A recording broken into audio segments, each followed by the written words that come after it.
Hey there everyone, welcome back to Lead Coding. So in this video we will be solving a really interesting problem and a really famous interview question called 2sum. Basically there are a few more variations of the same problem that we will be covering up in the upcoming videos. So let us read the problem statement. We are given an array nums and an integer target. We have to return the indices of two numbers such that they add up to our given target. So basically this is a given array and the target is 9. So we will have to find two elements which sum up to 9. So we can see here the element at the position 0 and at the position 1, they are 2 and 7 respectively. They add up to 9, so that is why we are returning 0, 1 as the answer. Basically we are returning the indices of these two elements. Okay, it is also given that there's exactly one solution and you may not use the same element twice. If the given target was 4 and we know that 2 plus 2 is 4, but we were not supposed to use this 2 twice. That is why we would not be able to find answer in that case, but it is given that the answer will always exist and there's exactly one solution. Alright, now once the problem statement is clear, we are ready to go to find the solution to this problem. We already covered all the tools, all the STLs which are required to solve this problem in the previous videos. So if you feel stuck, if you don't know something in this video, make sure to watch the previous videos before attempting this one. So let us look at an example here. In this example, this is the given array and this is the given target. Now we need to find two numbers such that their summation is 11. First let me index them. 0, 1, 2, 3, 4, 5, 6, 7 and 8. This is the indexing. Now we need to find two numbers, the sum of which is 11. So we can see this 2 and 9, they sum up to 11. So we can return 2, 6 as the answer. Basically 2 is the index and 6 is the index of 9. So 2, 6 is the answer in this case. So what is the most brute force way to do this? We can start from the first element. Actually we have to find two such elements, right? So let us consider them x and y. So x plus y should be equal to 11. This is what we need to find. Now we will be going to each element one by one. We will run a for loop from I equal to 0. We will run a for loop and we will be starting from this position. Then we will go to each of these elements one by one. And we will consider that element to be x. Basically, let us say this is the given array and the name of the array is ARR. So ARR of I, this is x. Now we need to find a y such that their summation is 11. Okay, so for that we can run another loop that will be from j equal to I plus 1 till the end, and array of j is going to be our y. So the summation of these two things should be equal to 11. Alright, so that is an n square solution. We can code this solution, but before moving forward we will be discussing few more approaches to solve the same problem. So this is the first solution. The complexity of the solution is going to be n square. So basically the first for loop, which is to iterate I, it is going to take big O of n, and for each I will be traversing from I plus 1 till the end, so it is going to be big O of n square. Again, the time complexity analysis we have discussed in the previous video, so if you don't know you can watch the previous videos. Alright, so this was the n square solution. So the first solution is, in terms of time, it is big O of n square, and in terms of space we were not using any extra space, so it was constant in terms of space. Alright, now let us move on to the second solution for this problem. So we have already studied about something called unordered set, unordered map in the previous video, right? So we can use that here. What we can do is we can store the elements into a map, and corresponding to each of these elements we can store their indices. So basically corresponding to -1 I will be storing 0, corresponding to 6 I will be storing 1, corresponding to 2 I will be storing 2, then 3, against 3 I will be storing 4. These all things I will be storing in an unordered map. Corresponding to 7 I will be storing 5, corresponding to 9 6, 11 7 and 5 8. Okay, now what I will do is I will run a loop starting from the first index till the last index, and I will consider this element to be the x. Okay, now x plus something should be equal to 11. So 11 minus x should be present inside this array. So this is what we need to find, and we can simply do it in big O of 1 using this unordered map. So the first element is -1. Okay, so what should be the element y? So we need to find y. What should be the element y? It should be 11 minus -1, that is 12. So we can search 12 in this unordered map. So we won't find 12. That is why we will move to the next I. So this is I equal to 1, and here it is 6. So 11 minus 6 is 5. Are we able to find a 5? Yes, we have a 5 here. So 5 is at the index 8. We got the 5. We just did the find operation on this map and we were able to find this 5. Now 6 plus 5 is 11. So we will be returning the index 1, that is I, and map of 5. Map of 5 is going to give us 8. Okay, so this is the second solution. What do you think the time complexity of this solution is? So basically we are using big O of n to insert everything into this map. Then we are using big O of n again to traverse on each of these elements using this I. So it is big O of n again, big O of n plus n, basically big O of 2n, which is eventually big O of n. Now for each I will be searching the value of y inside this map. And what is that search operation? That search operation is a constant time operation. So overall time complexity would become big O of n. Okay, so this was the second solution using unordered map. So the time complexity is big O of n. What about the space complexity here? So we are using some extra space. We are actually inserting the n elements into a map. So we are using big O of n extra space to insert these elements into the map. Okay, so could you see the trade-off here? Initially we were having an n squared solution but constant space. Now we have big O of n solution and big O of n space. So let us move on to the third solution to this problem. Okay, now this solution is very nice and this is going to help you to solve more versions of this problem as well. Alright, so the given target is 11. Now what I would do is I would just sort these elements. Okay, so if I sort them, their position will be disturbed and hence their indexing will be disturbed. So in the final answer we are supposed to return the indexing. That is why before sorting it, what I would do is I would make a pair. We have already studied about pair in the previous video. So if you don't know, just watch the previous video and you will know what pair is. So basically we will pair them. We will make a pair of int comma int. Okay, so we will be pairing these elements up. So -1, 0 will be paired up. Similarly 6 and 1 will be paired up. Basically we are pairing these two things, the value and their indices. So after pairing them, now I will form a vector of this pair. Okay, so basically I will have a vector. That vector will contain -1, 0. This is the first element of the vector. That vector will be of type pair. And the second element of the vector will be 6 and 1. Third element will be 2 and 2. Then the fourth element is going to be -4 and 3, and so on.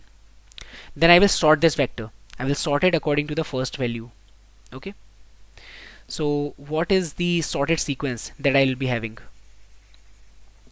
I will show you the implementation in just a moment, so just wait for it. So finally I will be having -4 and 3. This is at the first place. Then I will have -1 and 0. Then I will have 2 and 2. Then 3 and 4. Then 5 and 8. Then 7 and 5. Then I will be having, okay, 6 and 1 is also there. So 6 and 1 before 7 and 5. 6 and 1. So this is done, this is done, this is also done. This one is 3 and 4. 3 and 4 is also done. So then we have 7 and 5, and 9 and 6, then 11 and 7. 1 2 3 4 5 6 7 8 9. Okay, so this is what we have after the sort. Now I will be introducing you to a new approach called the two-pointer approach. Okay, I want you guys to practice the approaches that we have discussed previous to this. So you can practice that as well. After that you can follow along and move forward. So I'll be keeping two pointers. One is the starting pointer that will be pointing to 0. One is the end pointer that will point to the last element, 8. Okay, this is the 0 index, this is the 8th index. Now I will see the summation of -4 and 11. So what is the summation of -4 and 11? It is equal to 7. okay, and we want the summation to be 11. So 7 is smaller than 11, so we need something more, we need something greater than 7. That is why what we can do, we have an option to shift s to the right side, or we have an option to shift and to the left side. If we shift this n to the left side, we will further reduce something, right? So something will be further reduced from 7. And if we shift s to the right side, we will add something to this 7. The summation will be greater than 7, okay? Because on the right we have a greater number. So -1 plus 11 is going to be 10. Again, 10 is smaller than 11 and we want the summation to be 11. Alright, so this is our s. So again, s will go to the right side because we want the summation to be more than 10. So now we have 2 plus 11, that is 13. Now 13 is greater than 11. So what we can do, if we shift s to the right side, we will further increment our summation. But if we shift and to the left side, we will decrement the summation. So we will shift and here, and it is 9 now, and it is 2. 2 plus 9 is 11, and we got our summation to be 11. That is why we will be returning answer, and the answer will be the index 2 and the index 6. I hope you understand it. Now we will move on to the implementation of this, okay? We will be implementing all these approaches that we just discussed. Before moving forward, I would like to tell you the time complexity and the space complexity. So we are using big O of n space here, okay? We are using big O of n space. And what about the time complexity? So the time complexity is going to be big O of, because we are sorting it, it will be n log n, okay, because of the sort. And after the sort, whatever operations we are doing to shift this s to the right side and to shift this n to the left side, this all is big O of n. So because of the sort operation that we did, the complexity becomes n log n, okay? So this is the complexity of the third solution. So the best one according to me is this one, but if you're already given a sorted array, this approach is going to be really good. Also, in the further modifications of this question, you can use the third approach. So now we will try to code all of these approaches one by one. So let us go to the lead code, and the first approach is brute force. So we will be doing int I is equal to 0, I is smaller than n, I plus plus, for int j equal to I plus 1, j is smaller than n, j plus plus, if nums of I plus nums of j is equal to the target. Let me just rename this as t, and let me just create the n here. N is the size, so nums dot size, okay? So if it is equal to the target, we can simply return the index I comma j from here. And finally, although we will be able to get an answer here, we will be able to return something from here, but this lead code doesn't allow if you don't return something at the end. So you can simply return, let us say -1 -1, although this statement will never be reached because we will always return something. So this is just to complete the total syntax of lead code, otherwise it won't accept your solutions. So let me just submit this, and it got accepted. Alright, it got accepted because the constraints are really low. It is 10 raised to the power 3, and if you go to n square, it will become 10 raised to the power 6, and 10 raised to the power 6 can be simply passed in 1 second. You can go up to 10 raised to the power 7 actually. So now we'll be discussing of the next approach, that is using the unordered map. Unordered map, it should be of type int and int, because we will be storing the value and then the index corresponding to that value. So let us use this loop only.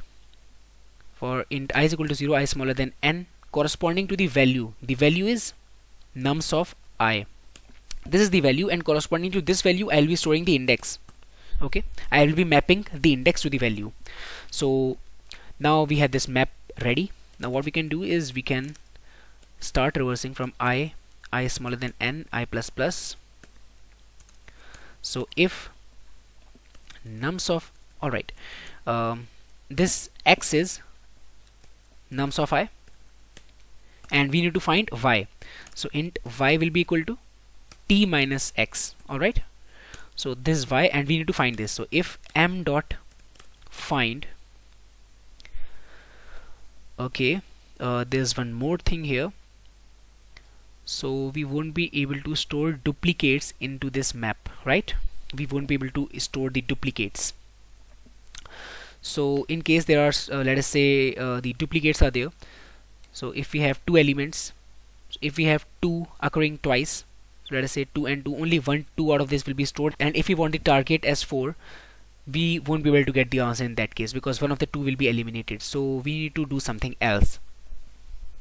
So instead of inserting everything into the map beforehand, what we can do is we can go to one of the element and then we can store that element after we processed. What I mean to say is that I can first do this.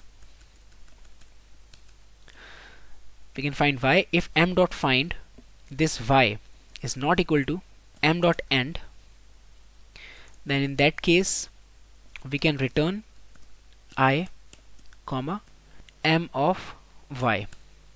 Okay, and after this I can insert this element into the map.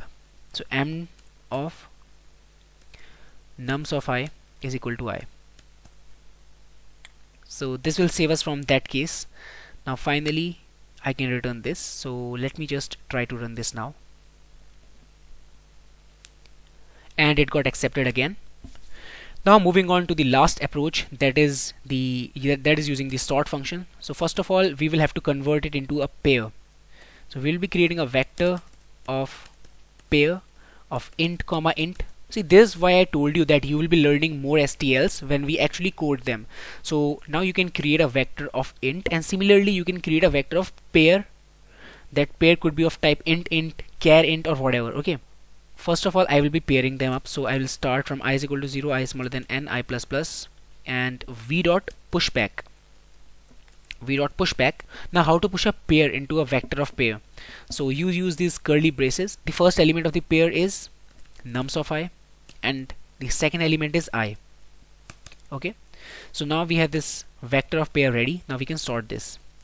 Sort v dot begin comma v dot end. And after the sort, we can perform the two-pointer approach here. So we can make a variable start that is at 0, and then we can make a variable end that will point at n minus 1. Now we will run a loop. So focus here. This is how we use two-pointer approach. While start is smaller than end, if v of start and as it is a pair, so v dot start dot first plus v dot end v of end dot second, if this is equal to the target, then in that case I can simply return the answer from here. So let me consider this as int sum is equal to this much. If sum is equal to the target, in that case I can return the answer, and the answer will be v of s dot second comma v of end dot second. Okay, the second is storing the index, and we have to return the index as the answer.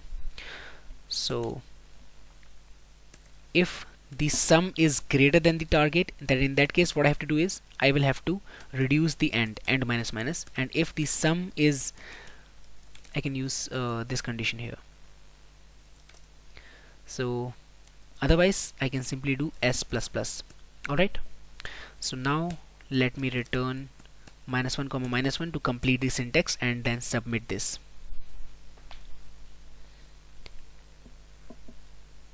So we are getting a wrong answer. Alright, so we did a slight mistake over here. So instead of e dot first, I wrote e dot second, so it should be e dot first. Now let me try to submit this, and it got accepted. So this is it for this problem. In the future videos we will be covering up 3 sum problem and the 4 sum problem. So make sure to like the video if you understand the solution, and if you don't, please leave your comments so that I can improve it in future. Make sure to subscribe to the channel because I'm regularly updating you with the ongoing off-campus opportunities and a lot of other stuff. Thank you.